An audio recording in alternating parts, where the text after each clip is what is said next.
Well, let us apply the Faraday's law of electromagnetic induction to self-inductance of a coil.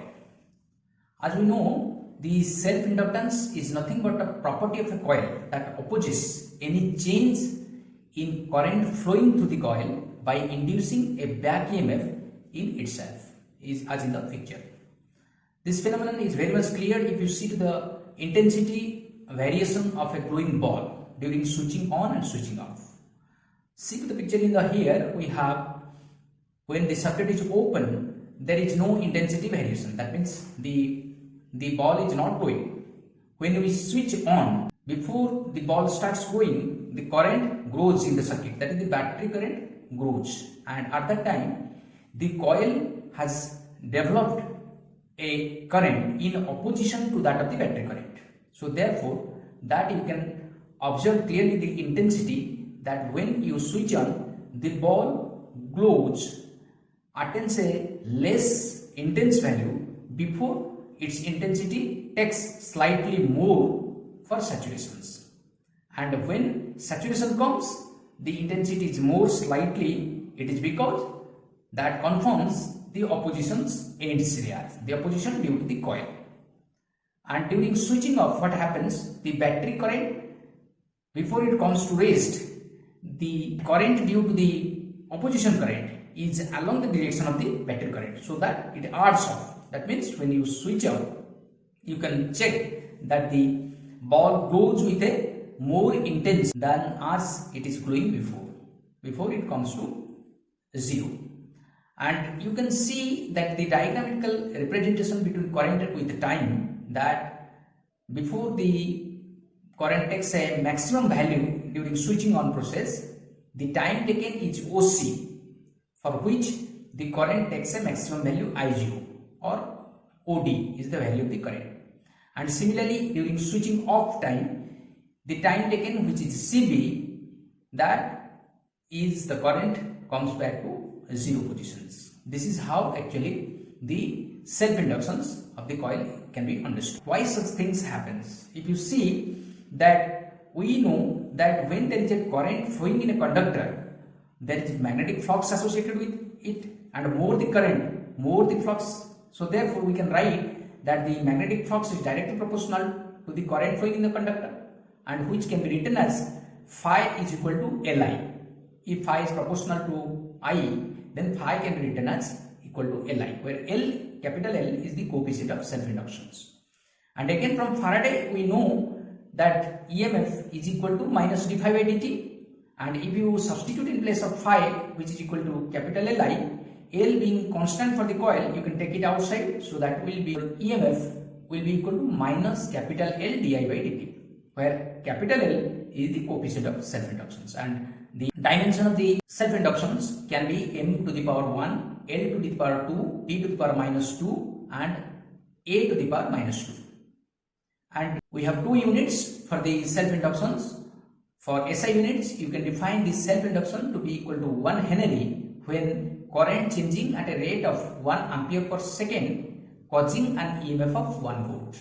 And similarly in CGS, the self-inductance of a coil is said to be 1 Henry when current changing at a rate of 1 ampere per second, causing an EMF of 1 volt.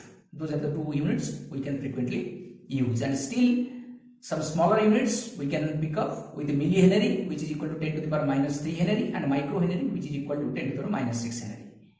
And your Henry is equal to 10 to the power 9 Henry, how they are related, SI and CGS units.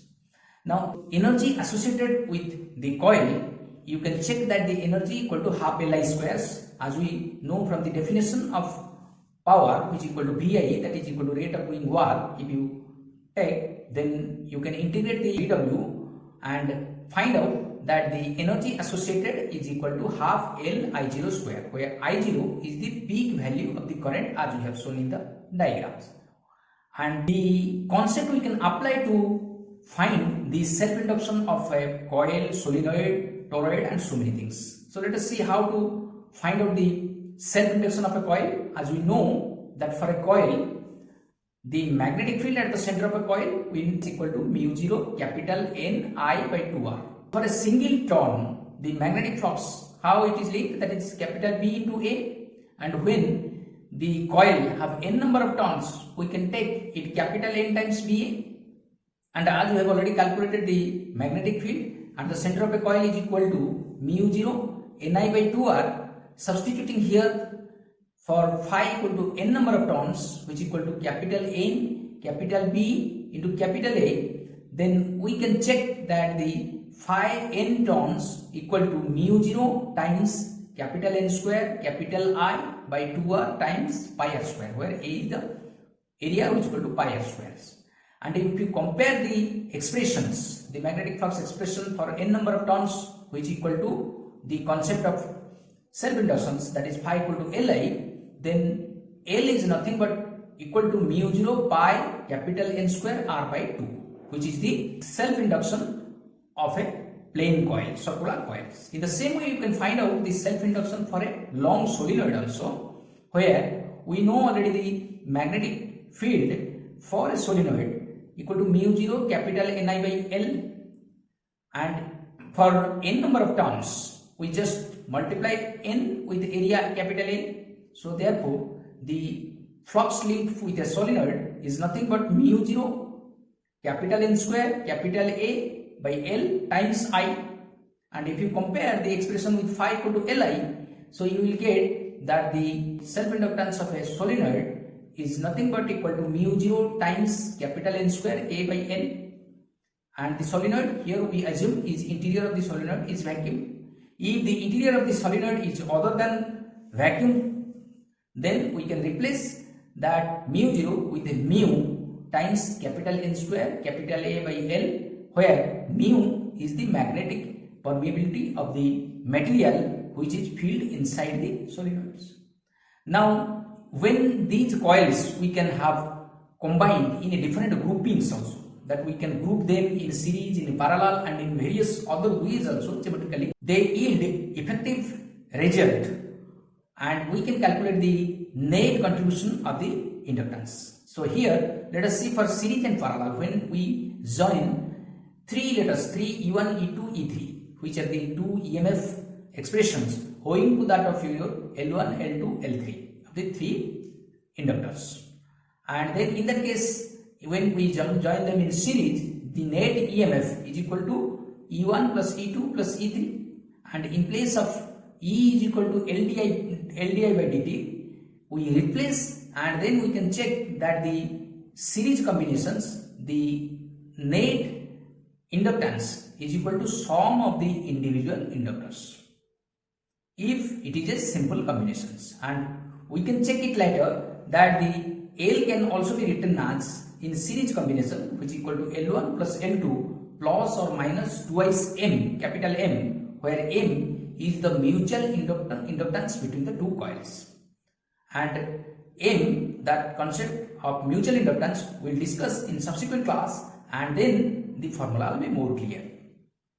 And similarly, when we pick up a case of parallel combinations, we can check that in parallel the current flowing is distributed over the three circuits I1, I2, I3. So therefore, our current expression I is equal to I1 plus I2 plus I3, and we can differentiate well them with the di by dt equal to sum over of the derivatives, that is di1 by dt plus di2 by dt plus di3 by dt, and we can replace by E is equal to minus L di by dt in each of the expressions. We can write that is di by dt can be written as the EMF upon the inductance of the coil. So therefore, di by dt we replace with E by L, and subsequently di1 by dt, di2 by dt, di3 by dt with E by L1 plus E by L2 plus E by L3. So therefore, you can find the expression for parallel combinations of inductance, then 1 upon L parallel is equal to 1 by L1 plus 1 by L2 plus 1 by L3.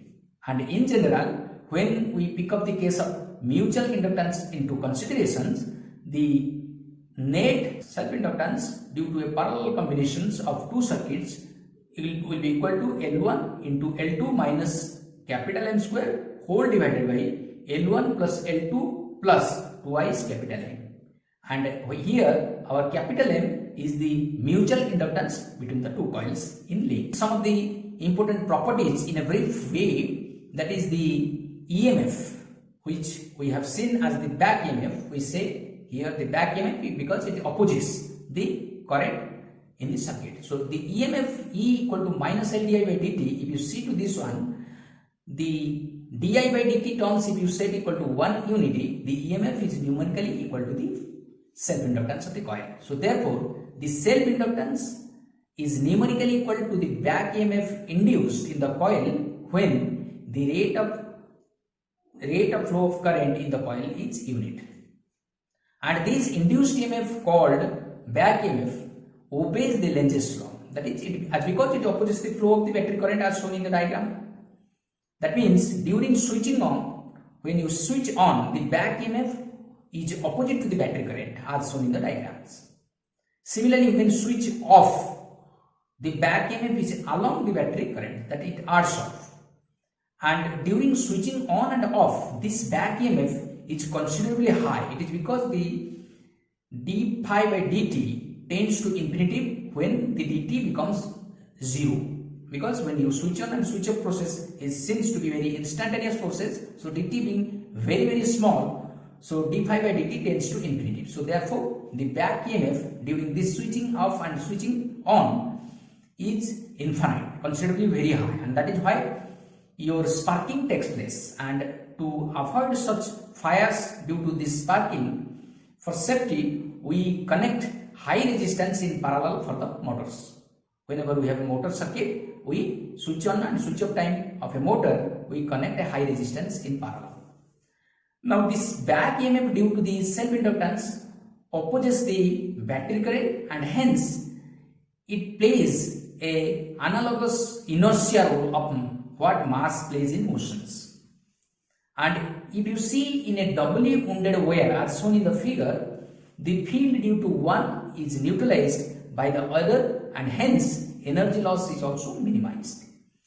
So these are all how the self-inductance of a coil can be understood, and some of the properties.